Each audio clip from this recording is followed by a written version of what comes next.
안녕하세요, 다니쌤입니다. 지금 2025년이잖아요. 자, 8년 뒤 2033년 이때가 되면 어떤 일이 발생해야 될까요? 여러분 58년 개띠라는 말 들어보셨죠? 네, 58년 개띠 세대가 75세가 되는 해입니다. 자, 2033년이 되면요, 우리나라에 아주 큰 변화가 온다고 합니다. 자, 그것이 무엇이고 어떻게 찾아오는지 오늘 자세히 알려드리겠습니다.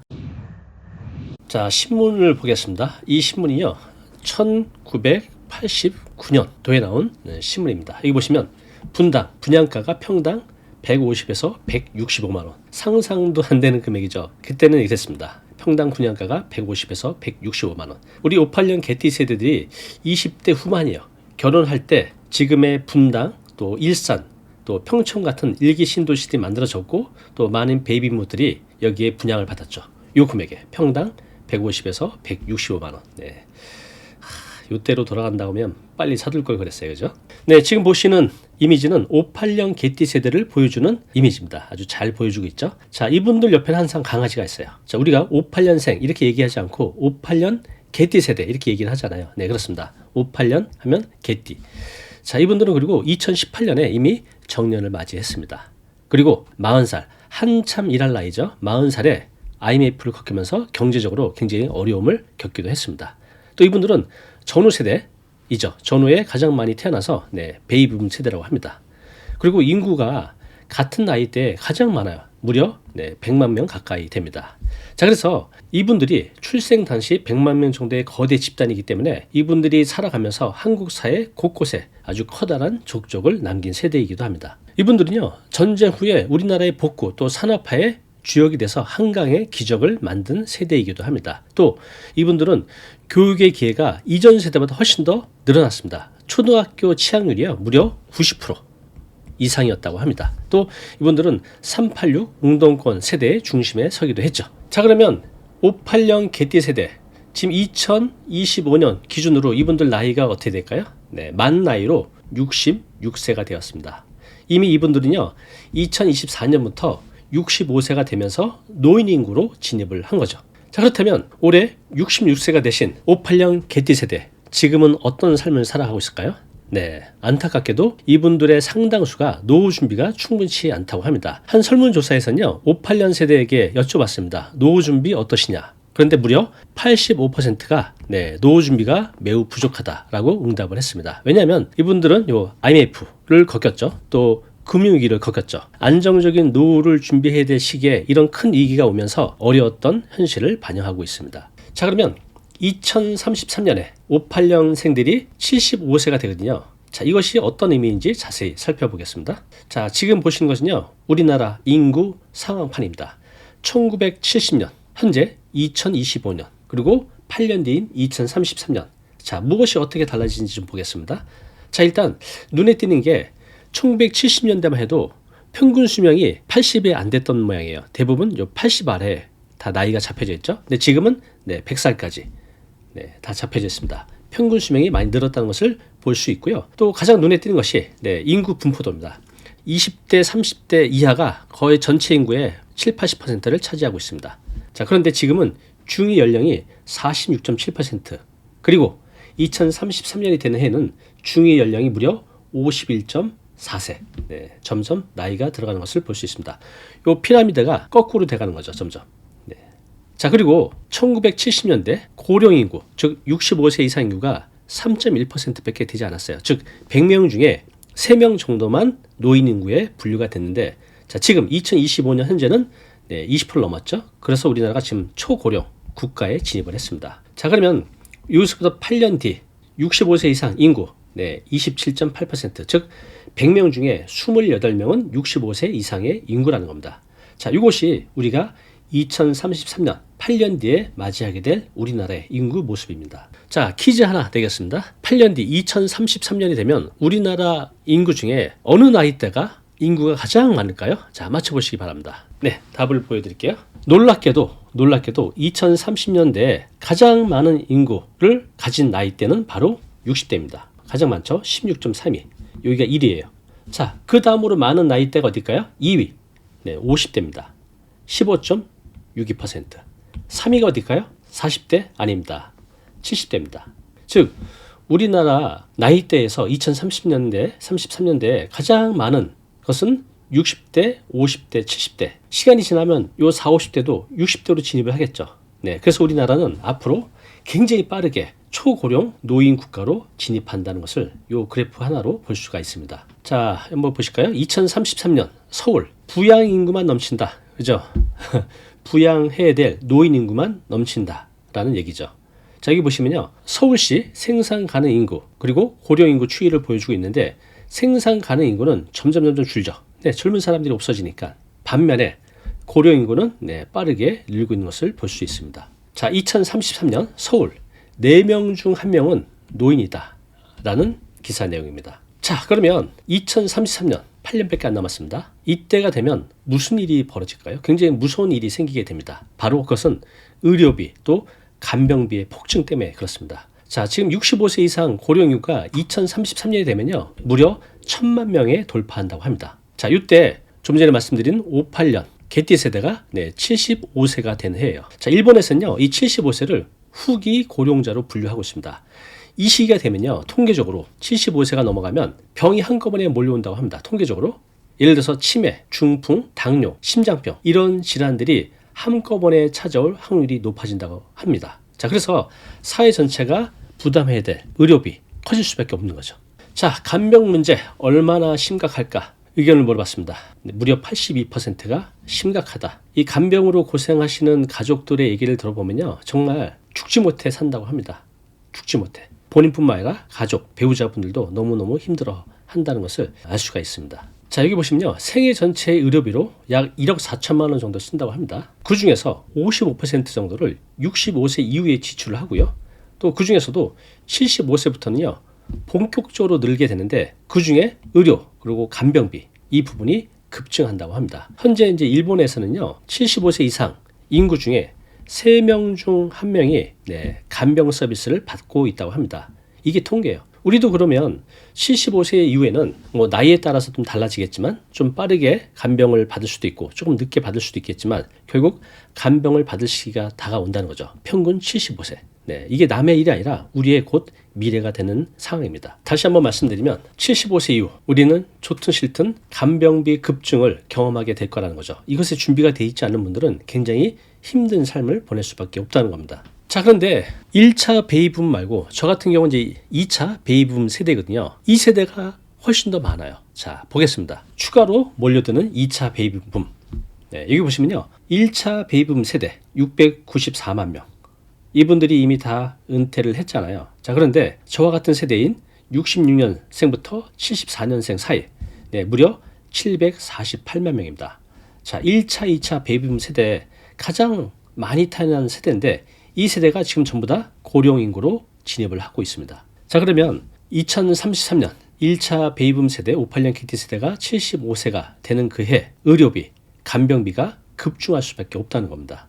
이것에 대해서 우리가 준비가 되어 있지 않으면 우리 사회도 국가도 개인은 물론이고요. 굉장히 힘든 삶을 살 수밖에 없다는 겁니다. 자, 여기 보시면요. 한국 고령 인구 비중을 보여주고 있는데 지금 세계 1위 고령 인구 1위가 일본인데요. 2045년이 되면 우리나라가 일본을 추월할 거라고 합니다. 네, 세계 1위의 초고령 국가로 진입을 하는 겁니다. 자, 퀴즈 하나 내겠습니다. 75세 이후 우리가 가장 먼저 준비해야 할 것은 무엇일까요?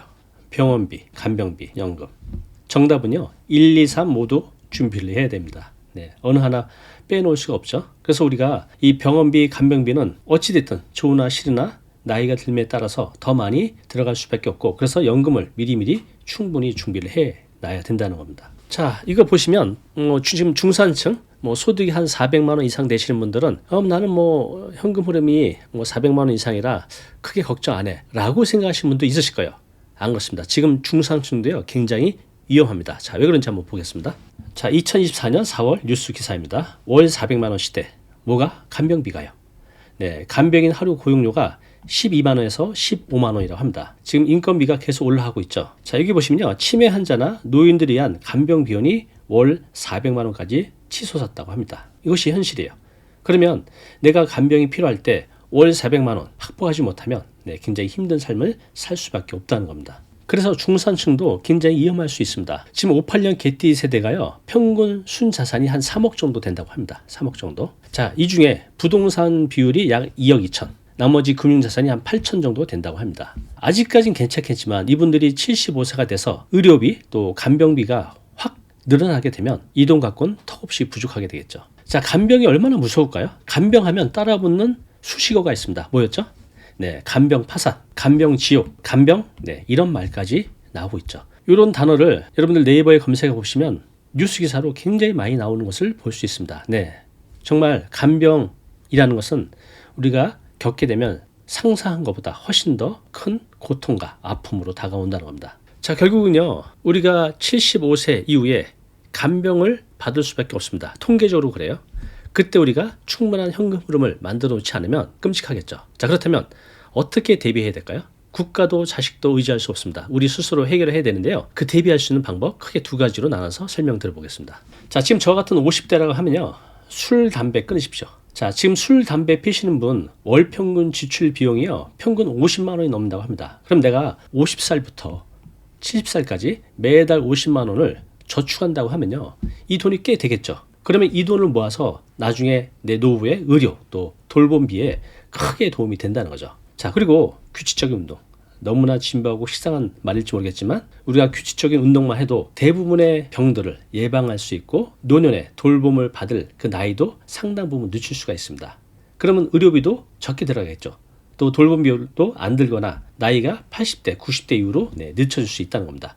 그래서 우리가 건강관리만 잘해도 우리 노후 준비에 상당 부분을 해낼 수 있다는 겁니다. 그래서 반드시 지금 50대에 들어오신 분들은요, 술 끊으십시오.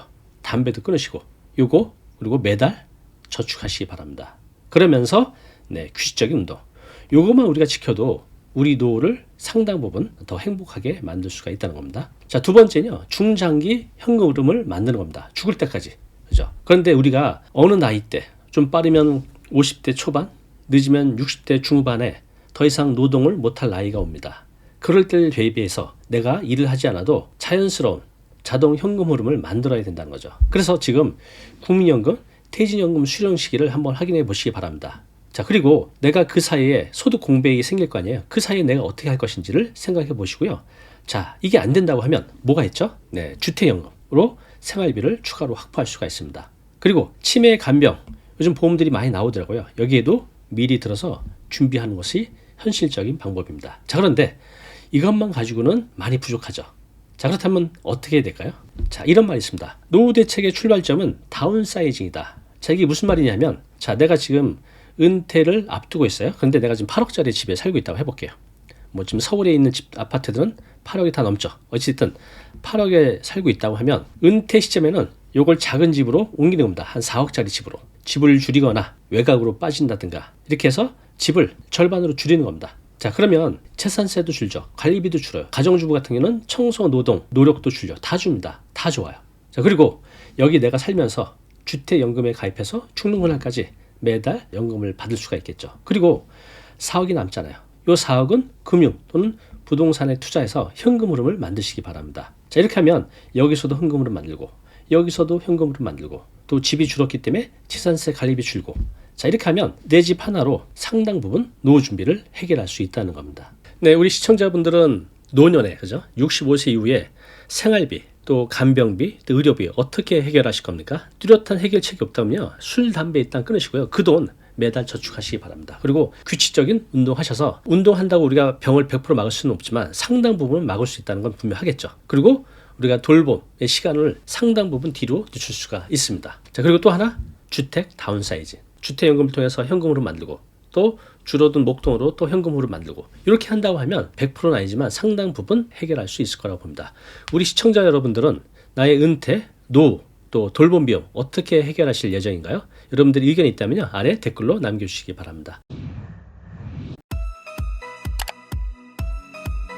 안녕하세요, 다니쌤입니다.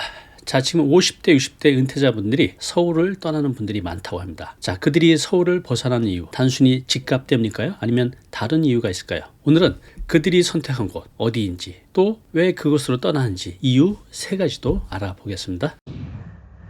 자, 최근 뉴스 기사 몇 개 보고 시작하겠습니다. 집값 감당 안 돼. 서울 떠난 10명 중 6명 경기도로 이주했다는 뉴스 기사입니다. 자, 지난해 전국에서 62만 8천 명이 이동을 했는데 서울에서는 4만 5천 명이 서울을 떠났다고 합니다. 자, 2017년부터 4년간 서울을 벗어나서 경기도로 간 사람들이 무려 44만 4,600명에 달한다고 합니다. 자, 돈 들어갈 곳 아직 많은데 940만 마처 세대 은퇴 쓰나미 이제부터 본격적으로 시작된다는 거죠. 자, 이렇게 이들이 퇴직하고 은퇴를 하게 되면 많은 것이 달라집니다. 특히 사는 곳이 달라지는 선택을 하게 되는데 오늘 그 이야기를 해보겠습니다. 자, 대한민국 베이비 부머 현황 얼마나 될까요?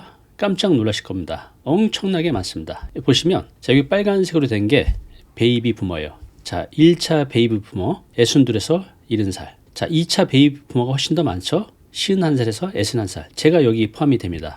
자, 그러면 1차 베이비 부머 약 690만 명, 2차 베이비 부머 약 943만 명, 합치면 1635만 명 정도 됩니다. 우리나라 인구의 거의 3분의 1을 차지하고 있습니다.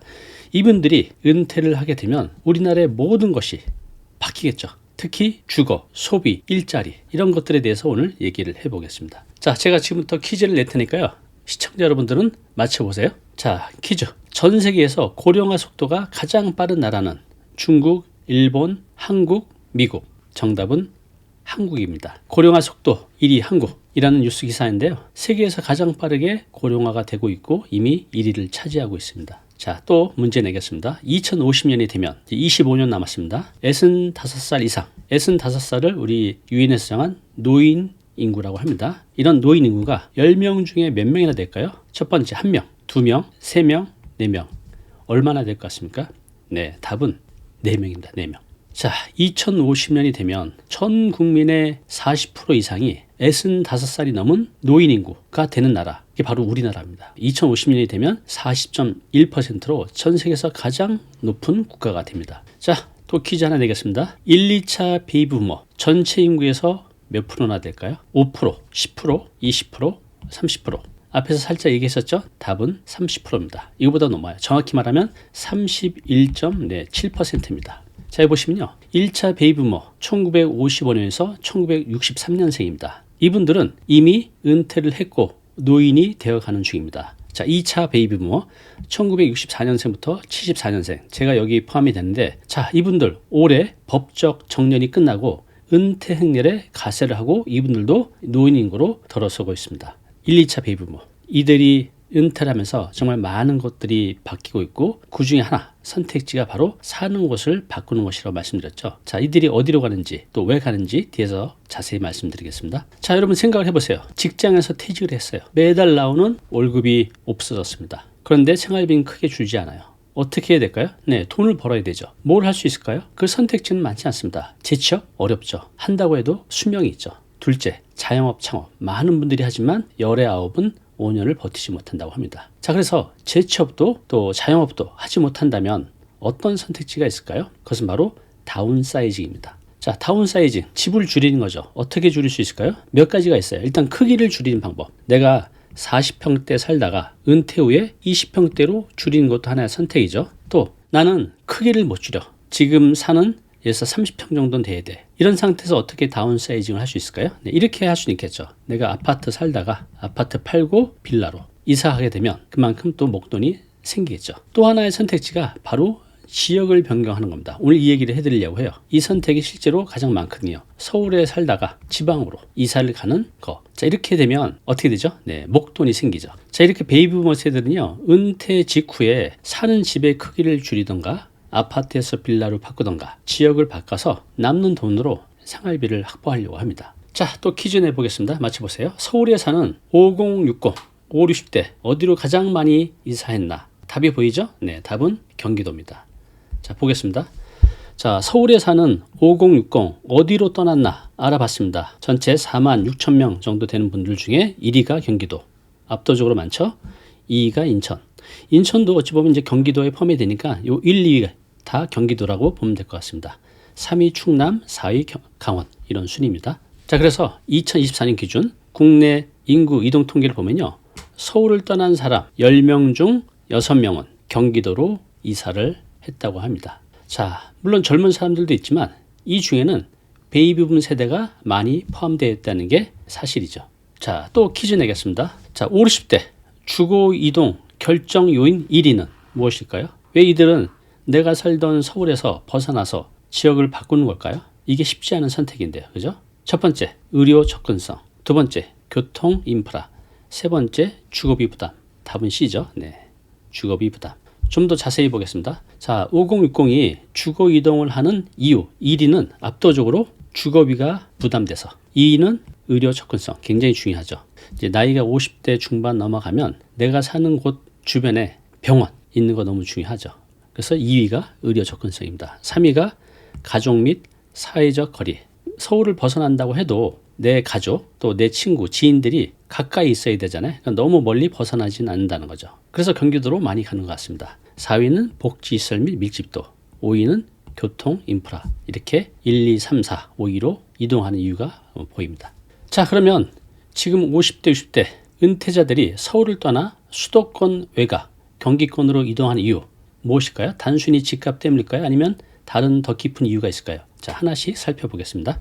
자, 첫 번째는요, 뭐니 해도 주거비 부담 때문에 그렇습니다. 자, 지금 서울 아파트 평균 한 채 가격 얼마나 되는지 아십니까? 놀랍게도 12억이 넘는다고 합니다. 자, 은퇴 후 고정 수입이 줄어들거나 거의 없는 상황에서, 자, 이 금액 12억짜리 아파트에서 그냥 엉덩이 깔고 앉아 있는 거 굉장히 부담스럽죠. 자, 그런데 수도권 외곽으로 눈을 살짝 돌리면 이야기가 완전히 달라집니다. 자, 예를 들어서 내가 현재 서울 평균 12억짜리 아파트에 살고 있다가 경기도 지역, 신도시도 많이 있죠.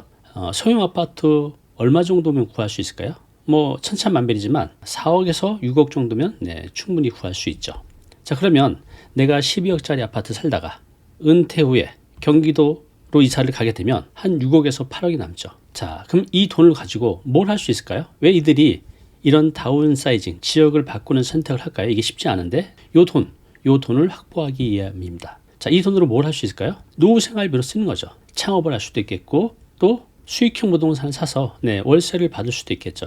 또는 이제 자녀들이 아직 교육비 지원을 해야 되는 경우도 많이 있잖아요. 교육비 지원, 또 결혼하게 되면 결혼지원금, 이런 데로 이제 활용을 할 수 있겠습니다. 자, 좀 더 이제 구체적으로 말씀을 드리면요, 이 12억짜리 아파트에 살게 되면 매달 관리비, 또 재산세, 또 은퇴 후에 이런 비싼 집에 살면 건강보험이 올라가잖아요. 자, 그런데 이렇게 이사를 가게 되면 관리비도 줄어들고 재산세도 줄고 건보료도 줄고 다 좋죠. 쉽게 말해서 수도권 외곽으로 이사 가는 건요, 단순히 집값을 줄이는 거, 이걸 넘어서 매달 빠져나가는 고정 비용을 많이 줄일 수 있다는 겁니다. 자, 쉽게 말해서 이렇게 말할 수 있겠네요.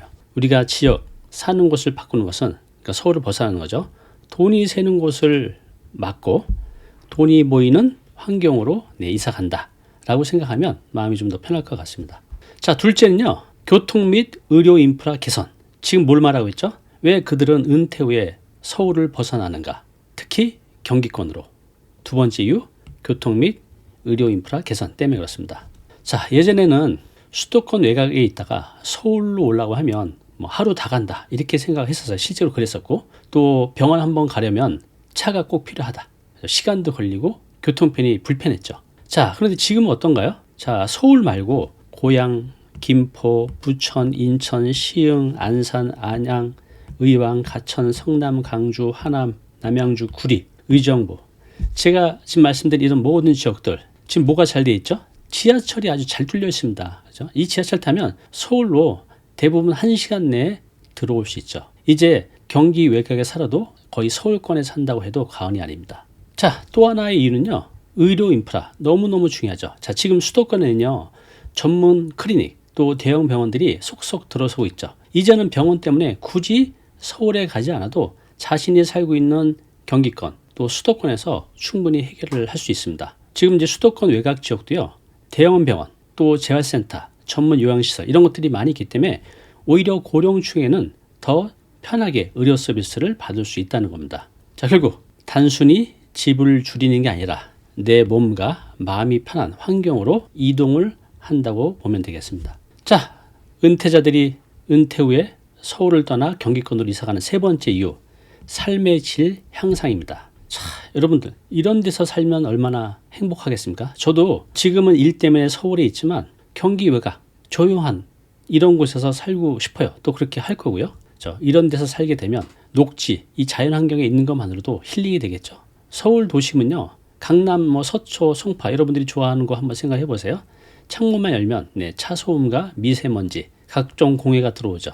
그런데 이런 외곽은 아침에 창문을 열었을 때 이런 신선한 공기, 또 새소리, 정말 상상만 해도 기분이 좋아집니다. 자, 결국 은퇴 후에 수도권 외곽으로 이동하는 것은 단순히 집을 옮기는 것을 넘어서 내 삶의 질을 한 단계 높이는 선택이라 보면 될 것 같습니다. 자, 정리해 보겠습니다. 5, 60대가 은퇴 후에 수도권 외곽으로 이동하는 이유, 가장 중요한 첫 번째 이유는 주거비 부담을 줄이고 그 남는 돈으로 경제적 여유를 확보하기 위함입니다. 두 번째는 교통과 의료 인프라가 이제 수도권도 많이 개선이 돼서 사는데 불편함이 없다는 겁니다. 셋째, 삶의 질을 높이고 여유로운 이런 자연 환경에서 질 높은 삶을 살 수 있다는 것. 이것이 이들이 이동하는 이유 세 가지입니다. 자, 그런데 이렇게 다운사이징해서 지역을 바꾸는 거 괜찮은 선택이긴 한데 정말 쉽지 않아요. 내가 오랫동안 살던 터를 바꿔서 다른 곳으로 가는 거 좀 낯설죠. 용기가 필요해요. 그렇지만 내가 돈이 많이 있지 않는 상태에서 은퇴 후 다운사이징을 하지 않으면 어떤 단점이 있을까요? 자, 알아보겠습니다. 자, 첫 번째 이유는요, 바로 경제적 부담 증가가 있다는 겁니다. 이것 때문에 우리가 은퇴 후에 경기도로 이사가는 분들이 많은 거잖아요. 자, 보겠습니다. 자, 첫 번째는요, 서울의 높은 주거비입니다. 자, 2024년 서울 아파트 평균 매매가가 12억 9천만 원 정도 합니다. 경기도보다, 일반적인 경기도보다 최소 2배 이상은 비쌉니다. 자, 은퇴 후에 수입이 줄거나 없어지는데 이 정도 주거비 내고 엉덩이 깔고 앉는 거 경제적으로 큰 부담이 됩니다. 자, 두 번째, 고정 지출의 증가입니다. 자, 서울에 내가 거주할 경우 12억짜리 아파트 살면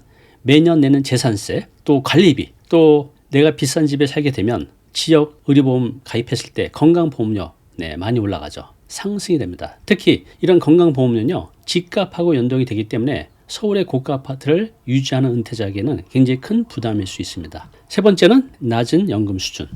우리가 은퇴 후에 국민연금 얼마나 될까요? 2020년 기준 한국의 노인 평균 연금 수령액이 65만 원 정도밖에 안 된다고 합니다. 최소 1인 생계비가 124만 원 정도 되는데 이거의 절반밖에 안 되는 거죠. 자, 이로 인해서 은퇴자들은 부족한 생활비를 충당하기 위해서 일을 해야 되는 거죠. 노동을 통해서 살아가야 되는 게 현실입니다. 이렇게 서울을 벗어나지 않는 선택을 하면 내가 돈이 많이 있지 않은 한은 이런 단점이 있다는 거 여러분도 공감하시죠? 자, 두 번째는요, 사회적 고립 그리고 일자리 부족입니다. 내가 서울에 살면 은퇴 후에 월급이 없어지면 수입이 있어야 되잖아요. 결국 일을 해야 되는데 일자리 이렇게 많지가 않아요. 지금 한국의 공공 일자리 프로그램 대부분 이제 저임금이라 월 한 30에서 80이 채 안 됩니다. 단순 노동 위주로 또 되어 있죠. 또 재취업을 운 좋게 할 수 있다고 해도 나이가 있기 때문에 그렇게 오래 갈 수가 없죠. 그래서 결국 또 창업을 하는데 정말 그건 위험한 선택이죠. 자, 이렇게 결국은 사회적 고립으로 갈 수 있다는 겁니다. 경제적으로 어려움을 겪게 되면 사람 만나는 걸 굉장히 꺼리게 돼요. 그리고 은퇴 후에 자신의 역할 상실, 이런 심리적 위축과 또 사회적 고립을 경험하게 될 수 있다는 겁니다. 삶의 질이 떨어질 수 있다는 거죠. 자, 세 번째는요, 자산 활용의 제한. 여기서 자산은 뭐죠? 내 아파트 한 채 갖고 있는 이것이 활용의 제한을 받게 된다는 겁니다. 자, 볼까요? 지금 연령대별 자산 중에 부동산이 얼마를 차지하고 있는지 보고 있죠. 자, 나이가 많을수록, 그죠? 30대, 40대, 50대, 60대. 나이가 많을수록 전체 자산에서 부동산이 차지하는 비중이 높습니다. 자, 60대 이상에서는요, 거의 80%가 넘어요. 내 자산의 거의 80% 이상이 내 아파트 한 채라는 거죠. 내가 지금 엉덩이 깔고 있는 거. 자, 이렇게 내가 은퇴 후에 엉덩이를 깔고 있으면 자산 유동성에 제한을 둘 수밖에 없죠. 이것이 내 노후 생활을 어렵게 만든다는 겁니다. 자, 지금 많은 은퇴자분들이 서울의 아파트를 보유하고 있지만 은퇴 후에 다운사이징을 하지 않으면 현금 흐름이 부족하겠죠. 이거를 가지고 해서 주택연금으로 활용하지 않거나 또 다운사이징을 하지 않으면 대안이 없어요. 이렇게 자산을 활용한 노후 대비가 제한된다는 겁니다. 공감이 되시나요? 내가 서울에 계속 산다면 은퇴 후에도 소득은 없는데 문제가 생긴다는 거죠. 자, 그래서 오늘 내용 한 줄로 정리해 봤습니다. 서울을 떠나는 것이 아니라 더 나은 삶으로 이동하는 것이다. 자, 오늘은요, 은퇴자분들이 은퇴 후에 내가 살던 서울을 떠나 경기권, 수도권 외곽으로 이동하는 분들, 또 그들의 이유에 대해서 살펴봤습니다. 여러분들은 어떻게 생각하시나요? 저도 나이가 들면 굳이 서울에 살 이유가 없다고 봅니다. 서울에 12억짜리 사느니 경기도에 4억, 5억, 6억짜리 살고 남은 돈으로 또 풍요롭게 살면 더 좋은 선택일 것 같아요. 중요한 것은 어디서 사느냐가 아니라 어떻게 살아가느냐라고 생각합니다. 여러분들은 이런 다운사이징 어떻게 생각하시나요? 아래 댓글로 여러분들의 의견을 남겨주시기 바랍니다. 감사합니다. 안녕하세요, 다니쌤입니다. 자, 우리나라 직장인 50대 기준으로 가장 걱정거리 1위가 무엇일까요? 바로 노후 불안이라고 합니다. 자, 지금 50대 외벌이 같은 경우는 더더욱 그렇겠죠. 같이 맞벌이 해도 부족한데 외벌이로 은퇴가 다가오면 정말 많이 불안해 하실 것 같아요. 자, 그래서 오늘은요, 외벌이 50대를 위한 돈 걱정 없는 은퇴 노후 전략 5가지 말씀드리겠습니다. 자, 이걸 알고 여러분들이 준비를 한다고 하면 이전보다 훨씬 더 여유로운 노후 보낼 수 있으니까요, 꼭 보시기 바랍니다. 자, 뉴스 기사 하나 보겠습니다. 제목은 조금 유머스럽게 썼지만 굉장히 심각한 상황이죠. 달랑 집 하나인데 54세 외벌이 가정의 고민. 어떤 고민이 있을까요? 여러 가지가 있겠지만 재산은 작은 아파트가 전부인데 이걸로 안정된 노후 준비 가능할까? 네, 힘들죠. 그렇기 때문에 지금 대체로 50대 은퇴를 앞두고 있는 외벌이 가정들의 고민이 굉장히 많습니다. 자, 뉴스 기사 하나 더 보겠습니다. 뼈 빠지게 일했는데 50대 초중반 직장인 절반이 이것 때문에 불안하다. 자, 여기서 이것이 무엇일까요? 네, 아래 보시면 10년 이내 은퇴를 앞둔 50대 초중반 직장인 2명 중 1명은 노후소득 단절입니다. 그렇게 열심히 다녔던 직장을 나오게 되면 소득이 단절이 되잖아요. 국민연금은 아직도 한참 있어야 나오고 재취업도 힘들고 아직 애들은 뒷바라지 해야 되고 위로는 부모님 생활비 용돈 들어야 되는데 정작 자신들의 은퇴 노후 준비는 전혀 안 돼 있는 거죠. 갖고 있는 건 달랑 집 한 채. 어떻게 해야 될까요? 자, 이거 한번 보겠습니다. 25살, 55살, 85살. 삶의 이벤트죠. 보통 이제 남자들은 대학교 졸업하고 군대 갔다 오면 빨리 취업해야 25살 전후로 이제 취업을 하죠. 자, 그리고 퇴직 몇 살 정도에 할까요? 정년은 60으로 돼 있지만 실제로 통계 조사에 따르면 50살 정도의 은퇴를 한다고 합니다. 평균 공무원이 아닌 다음에야. 그런데 여유 있게 55살까지 직장을 다니고 요때 퇴직을 한다고 가정을 해볼게요. 그러면 요 기간 30년이죠. 자, 지금 우리나라 평균 기대 연령 수명이 85세 정도 됩니다. 물론 그 이상 사시는 분도 많이 있죠. 그러면 요 기간 30년이죠. 직장 생활 30년 해서 나머지 30년을 소득 없이 버텨야 되는데 이게 가능할까요? 웬만한 직장인들은 쉽지 않습니다. 맞벌이를 해도 돈 걱정 없는 노후가 힘든 게 현실입니다. 자, 50대 어떤 공통점이 있을까요? 일단 나이대에서는요, 자산이 가장 많은 나이가 50대라고 합니다. 물론 소득도 가장 높은 나이죠. 그런데 문제가 있어요. 부채도 가장 많이 있고요. 문제는 퇴직이 코앞이라는 거죠. 이미 퇴직하신 분도 있고, 그런데 노후 준비는 부족하다는 거. 이것이 지금 50대의 고민입니다. 자, 그래서 50대 이하 부부 맞벌이 역대 최대 3고시대 외벌이는 못 버텨. 네, 혼자서는 벌어가준 이상을 벗어나지 못한다는 거죠. 그런데 여기 보시면요, 맞벌이 가구 30대가 54.2, 40, 50대가 55.2. 네, 30대보다 40, 50대가 맞벌이 하신 분들이 더 많다는 겁니다. 그리고 가구 비중도 2020년, 21년, 22년 네, 맞벌이 가구가 점점 늘고 있습니다. 왜?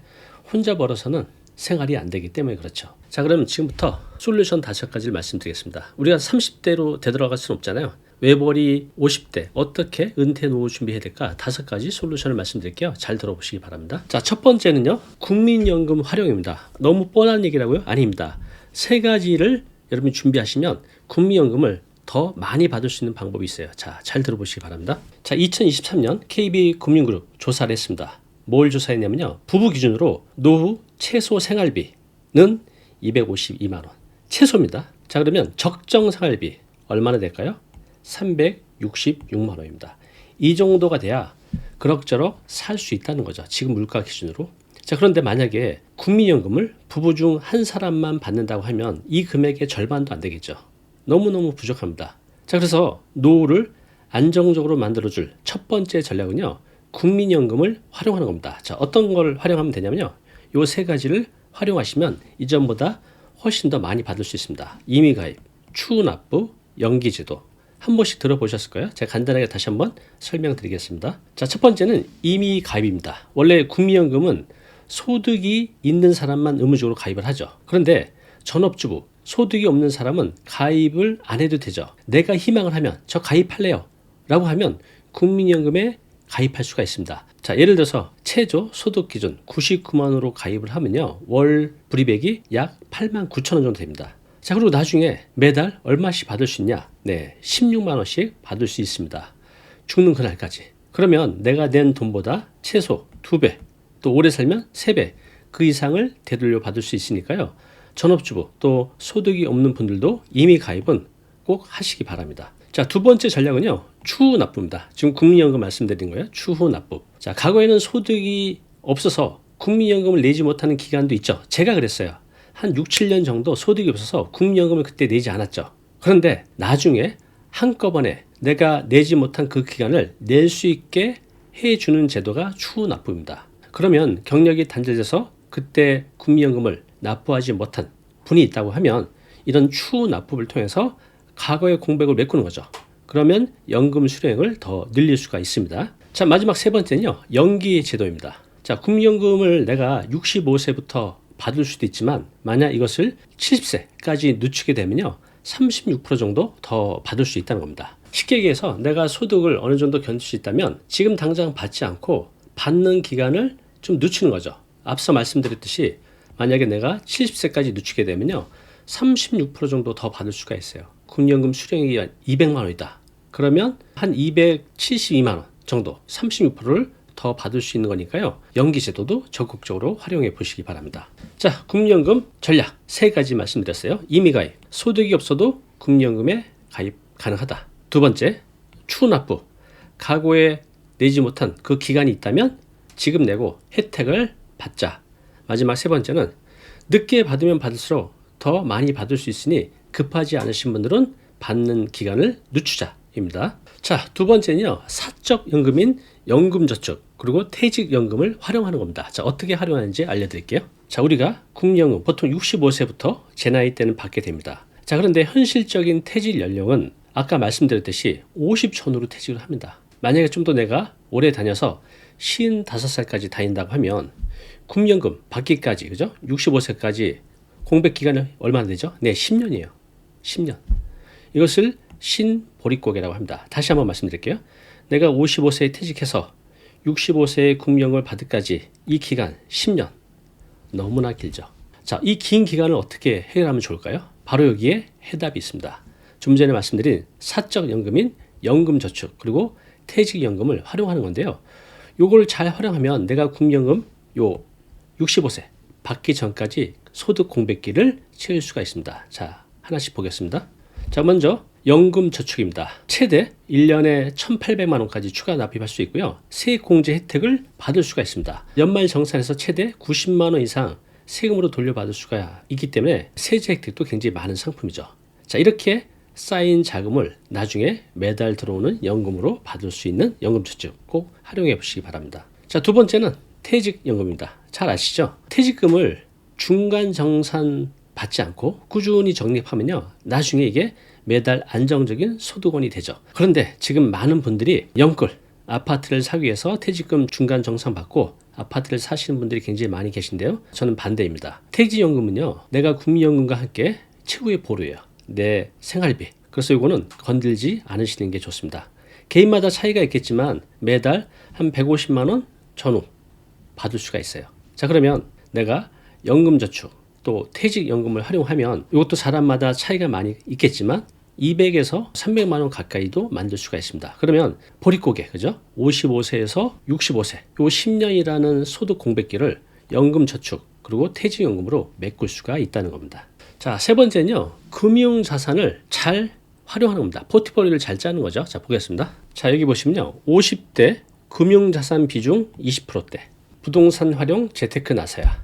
자, 여기 보시면요, 한국이 미국, 영국, 일본, 호주 대비해서 금융자산 비율이 매우 낮습니다. 자, 그러면 지금 현재 50대가 한 78% 정도 돼요. 부동산이. 그리고 금융자산이 약 한 22%. 그런데 다 좋은데 은퇴 시점에는 이 부동산 자산의 상당 부분을 금융자산으로 가져와야 된다는 거죠. 왜? 생활비가 없기 때문에 그렇습니다. 자, 그래서 은퇴 시점엔요, 앞서 말씀드린 대로 부동산 자산을 줄이고 금융자산 비중을 50% 이상으로 늘려야 된다는 것이 전문가들의 의견입니다. 예를 들어서 내가 5억을 가지고 지금 기준으로 은행에 넣어두면 한 3% 되잖아요, 이자가. 그러면 한 달에 한 120만 원 정도 됩니다. 그런데 부족하죠. 내가 5억씩이나 넣어놨는데 120만 원밖에 받지 못하면. 그래서 금융자산 투자 있잖아요. 그래서 주식이나 해외 주식 또는 이제 채권 같은 투자형 자산에 넣고 나머지는 이제 안전한 자산에 넣어둬서 수익률을 한 4%대 이상으로 만드는 거 충분히 가능하죠. 이렇게 하면 내가 120만 원이 아니라 200만 원까지도 끌어올릴 수 있기 때문에 좀 공부를 하셔서 금융자산 포트폴리오를 잘 짜보시기 바랍니다. 자, 네 번째는요. 대출을 많이 갖고 계신 분들은 은퇴 시점엔요, 대출을 상환하시고 소비를 줄이셔야 됩니다. 자, 이 내용 한번 설명드릴게요. 자, 퇴직 이후에는요, 고정적인 월급이 끊기죠. 그전엔 몰랐는데 퇴직 후에 월급이 없는 상태에서 대출, 이자, 원금 이 부담이요 엄청나게 큽니다. 만약 내가 1억 원의 주택담보대출을 가지고 있으면 퇴직한 상태에서 매달 이자 그리고 원금을 갚는다는 거, 그 이전보다 그 부담이 3배, 4배로 느껴지실 거예요. 그래서 갚으셔야 됩니다. 여기 보시면 50대 가구 평균 부채 약 8천만 원으로 나와 있는데 몇 억이 되신 분들도 있으실 거예요. 그런 분들은 대출 줄이셔야 됩니다. 자, 실천 전략 말씀드릴게요. 가장 중요한 거, 주택 규모를 줄이십시오. 예를 들어서 40평대 살면서 대출이 2억이 있다. 그럼 30평대로 갈아타시고요.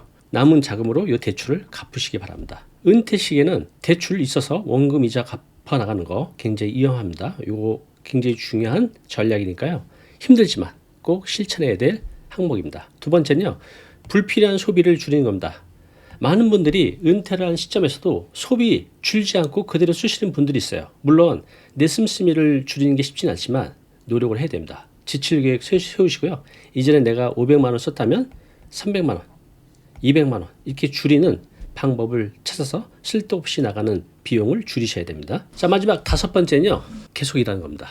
그래서 제2의 직업 또는 창업, 그리고 주택 규모 축소를 통해서 외벌이 가정의 소득을 만들어내는 방법 다시 한번 말씀드려 보겠습니다. 제2의 직업 준비, 주택 규모 축소. 퇴직 후에도 내가 계속 일을 할 수 있는 제2 직업 준비하고 계신가요? 또 퇴직쯤 되면 자녀들이 다 성장했을까요? 그러면 독립해서 둘이 달랑 사는데 지금 그 집이 너무 크다고 느끼신 적 없나요? 자, 은퇴 후에 우리가 더 안정적이고 또 경제적으로 풍요로운 삶을 살려고 하면요, 이 두 가지를 준비해야 됩니다. 하나씩 알아볼게요. 자, 제2의 직업 준비. 이런 말이 있어요. 최고의 노후 준비는 계속 일하는 거다. 저도 이제 60을 다가고 있는데 저는 최소 80까지는 일할 작정입니다. 그리고 몸이 건강하다면 100살까지도 할 예정이에요. 자, 여기 보시면 60대 이상 생계 최정선 취업자 첫 연령대 1위. 오른쪽 보시면 나이별로 돼 있죠. 20대, 30대, 40대, 50대, 60대. 이걸 뭘 보여주고 있냐면 취업자 현황을 보여주는 거예요. 그런데 30대보다 40대보다 50대보다 60대가 취업자 수가 가장 많습니다. 의외죠. 전 연령대에서 일하고 계신 분이 60대 이상에서 가장 많다는 겁니다. 왜? 소득이 없기 때문에. 물론 꼭 먹고 살기 위해서 일을 하시는 분도 있지만 또 자기 개발, 어떤 성취를 위해서 일하시는 분도 많이 있죠. 어찌됐든 간에 60세 이상 일하시는 분들이 이렇게 많습니다. 지금 50대 분들, 내가 60대 돼서 일을 해야 되나? 예, 해야 됩니다. 다들 이렇게 하고 계시니까요. 그래서 직장 다니실 때 제2의 직업 준비하시기 바랍니다. 평소 관심 있었던 재취업 프로그램, 또 자격증, 또 창업을 준비해 보시는 것도 좋고요. 또 요즘 이제 온라인 강좌나 교육 프로그램들이 굉장히 많아요. 서울시나 경기도에서는 무료 프로그램도 굉장히 많이 있거든요. 자, 그래서 내가 직장 퇴직하기 2, 3년 전에 준비한다면 충분한 시간입니다. 이렇게 미리 알아보시고 제2 직업 준비 꼭 해보시기 바랍니다. 자, 두 번째는요, 주택 규모 축소입니다. 자, 여기 신문 기사인데요. 부동산 다운사이징, 은퇴 후 목돈 1순위. 네, 그렇습니다. 자녀가 독립하고 나서 넓은 집에 둘이 살 필요 없잖아요. 물론 뭐 경제적으로 충분히 여유가 있으면 그래도 되지만 그렇지 않다면 주택 규모를 줄이면요, 목돈이 생기잖아요. 그걸로 뭔가 활용할 수도 있죠. 또 규모를 줄이면 관리비도 절약이 되고 재산세도 줄여요. 그 남은 돈으로 노후 자금을 마련할 수 있다는 겁니다. 자, 한번 예를 들어 볼게요. 내가 은퇴 전에 8억짜리 아파트에 살고 있다고 해볼게요. 자, 은퇴를 했습니다. 그리고 줄이는 거죠.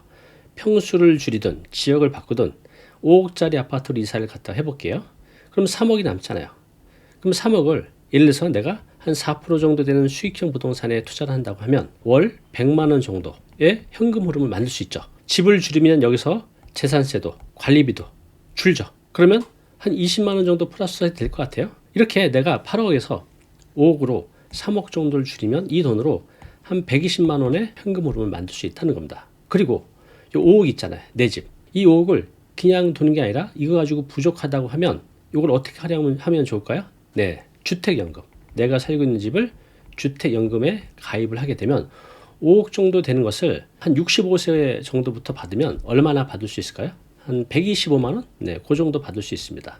월.